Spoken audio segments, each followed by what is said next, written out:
Hello students, 11th class history lesson number 2nd, lesson name an empire across 3 continents. Topic early empire. Early empire topic है जिसको हमने जहाँ छोड़ा था उससे आगे करे हैं। टॉपिक वही है अर्ली एम्पायर। 61 पेज के लास्ट जो पैराग्राफ है वहाँ से 61 पेज।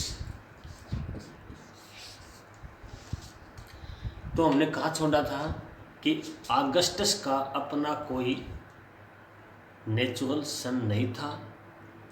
उसने थ्रोन पर बैठाने के लिए अडोप्टेड सन लिया, सन को अडोप्ट किया जिसका नाम टिबेरियस था।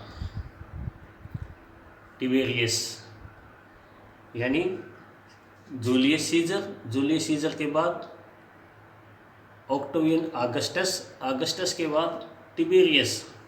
अब यहाँ टिबेरियस का रूल है जिसके बारे में हम यहाँ पढ़ेंगे। यहाँ टिबेरियस के जो रूल में है वो क्या दे रखा है कि ऑगस्टस का जो रूल था, ऑगस्टस का जो एम्पायर था वो इतना बड़ा था कि टिबेरियस को उसको एक्सटेंड करने की कोई नीड फील नहीं हुई। उसका एम्पायर बहुत ही वास्ट एम्पायर था।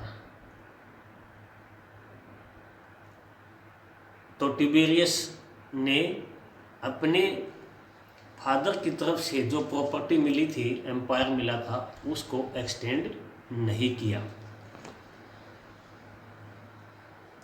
ऑगस्टस का टाइम एक पीस वाला पीरियड माना जाता है क्योंकि ऑगस्टस से पहले वाले जो रूलर थे ऑलमोस्ट 100 ईयर्स तक उन्होंने अपने एम्पायर में पीस लाने के लिए बहुत ज़्यादा स्ट्रगल किया था और आर्मी कैंपेन किए थे।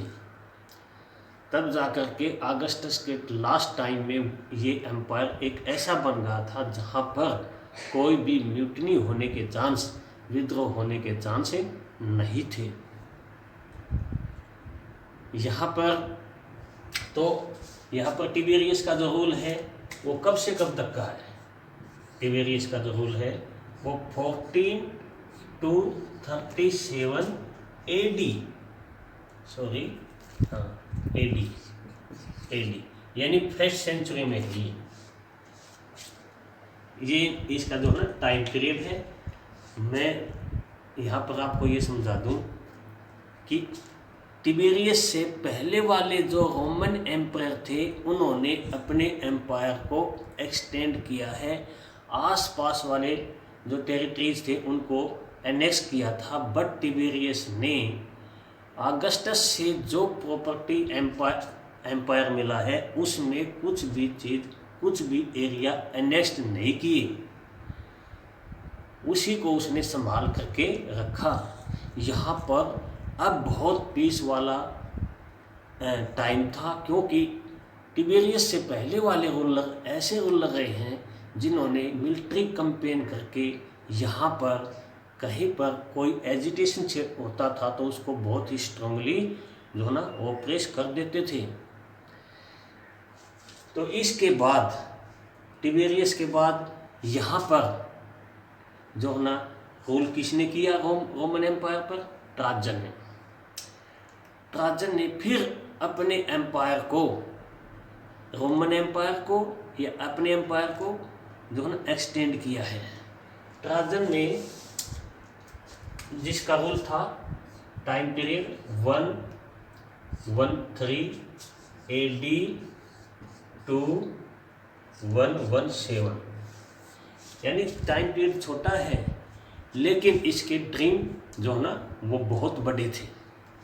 तो यहाँ पर क्या, एक तो मैंने ये लिखा the emperor Trajan's dream a conquest of India. Trajan का ये ड्रीम था कि इंडिया तक उसका एम्पायर स्प्रेड हो।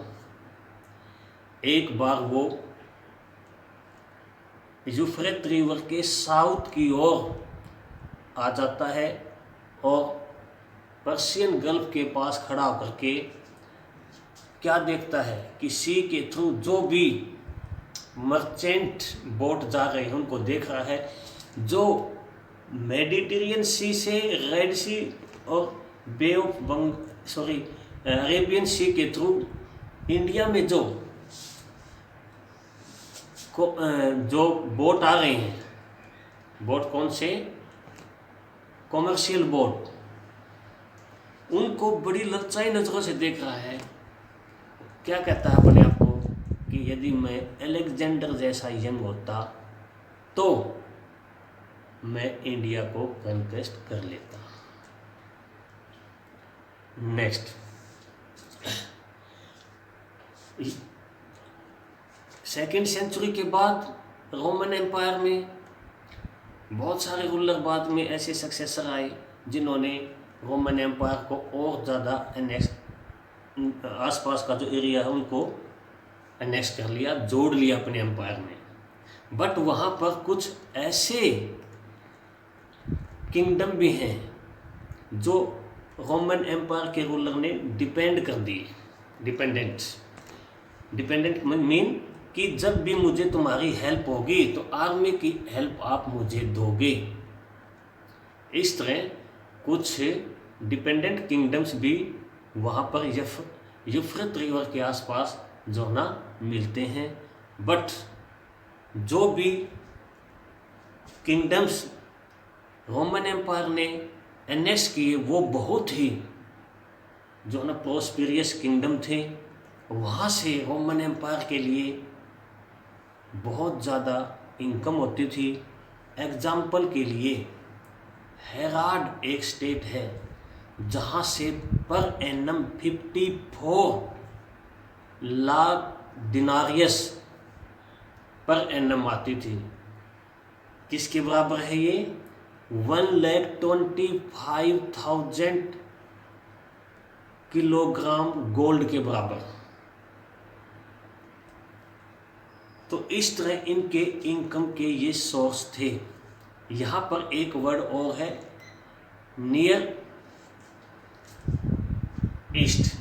नियर ईस्ट किसके लिए यहाँ पर वर्ड माना गया है कि यूफ्रेट रिवर के वेस्ट में और मेडिटेरियन के ईस्ट में जो टेरिटरी थे, क्षेत्र थे, उनको जो है ना ईस्टर्न नियर माना गया है। मेडिटेरियन सी के ईस्ट में और यूफ्रेट रिवर के वेस्ट में प्रेजेंट में सीरिया, फिलिस्तीन, जॉर्डन और कुछ पार्ट अरेबियन कंट्री का है।